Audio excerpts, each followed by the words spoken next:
Good morning, YouTube. Josh here, coming at you with a longer video for me, but we'll try to get this through as quickly as possible. I've had a lot of friends reach out lately on social media asking me how things are, making sure I'm all right, what's going on.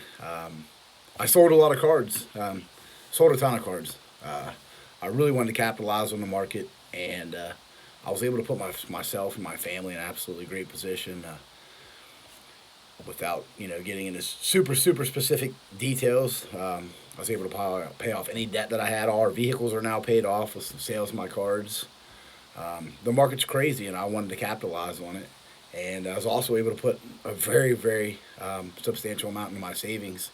Me and my wife are newly married. It's going on about 3 years, and we're looking to buy a home. So we're able to put ourselves in a really great position. That's why we started with Face Forward. And the cards that I picked up since then are absolutely awesome. I went super concentrated. As people know, I'm pretty, I can be all over the place with my collecting sometimes. I just enjoy collecting and love the hobby and love sharing. But I wanted to go super concentrated with the market now, with the fluctuations in cards and craziness.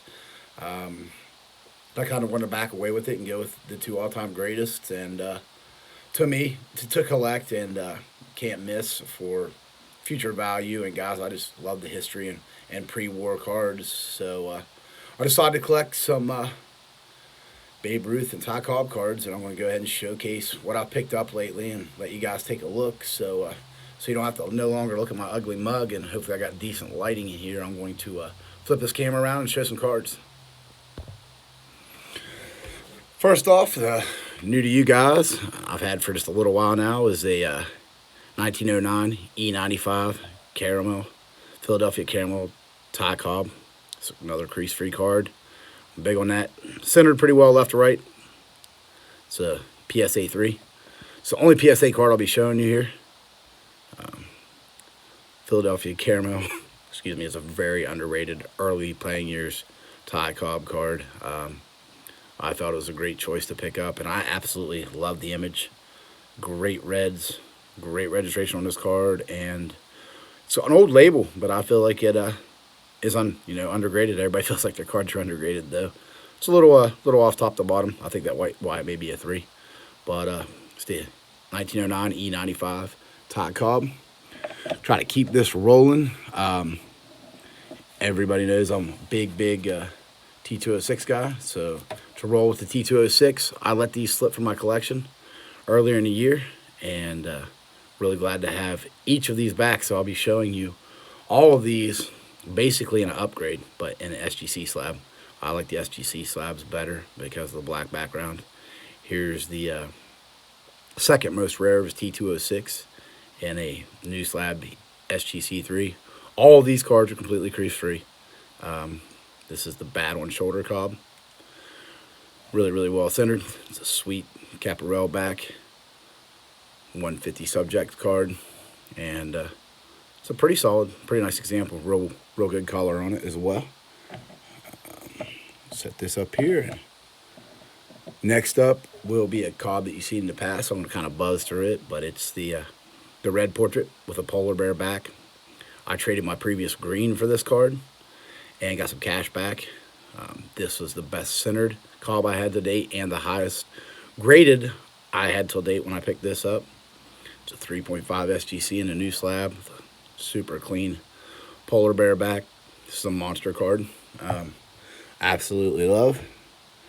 Continuing on, as we all know with the market we were talking about earlier, these cards are a little crazy, so I had to go a little strong on picking up these cards, but I'm super proud of them. These are my highest graded T206 Cobbs ever. This is a beautiful collar on this one.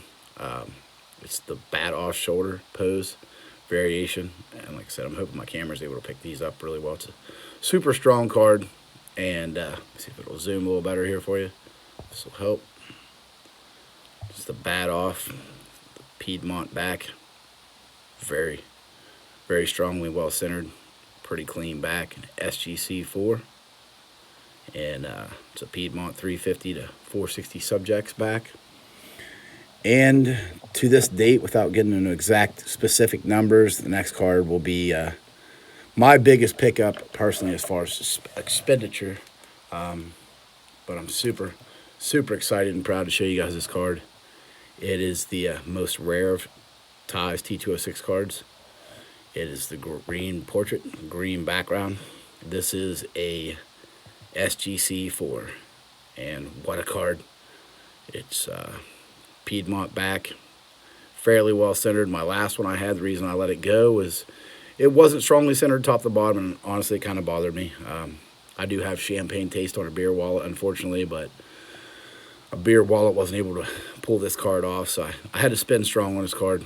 But it was very fair, actually. When you can get anything around VCP now, you're not doing wrong. So this video is starting to get a little long, but there's 5 Ty Cobbs now in the collection. All 4 T206s. And next up, we will show the other guy that I've decided to invest in once I make a mess out of these slabs here. And my last pickup from the money I used from my what I call my fire sale is a dream card. Wanted this card since I was a kid. Trying to focus in on it. It's there we go. Look at the picture. The picture is just great. This is the SGC3 1933 Sports Kings Babe Ruth. Another crease-free card. No paper loss. It just looks 90 plus years old. You know, the corners they're rounded, and the card has a little dinge to it, but it presents very well as far as his image and picture. It's from an iconic set.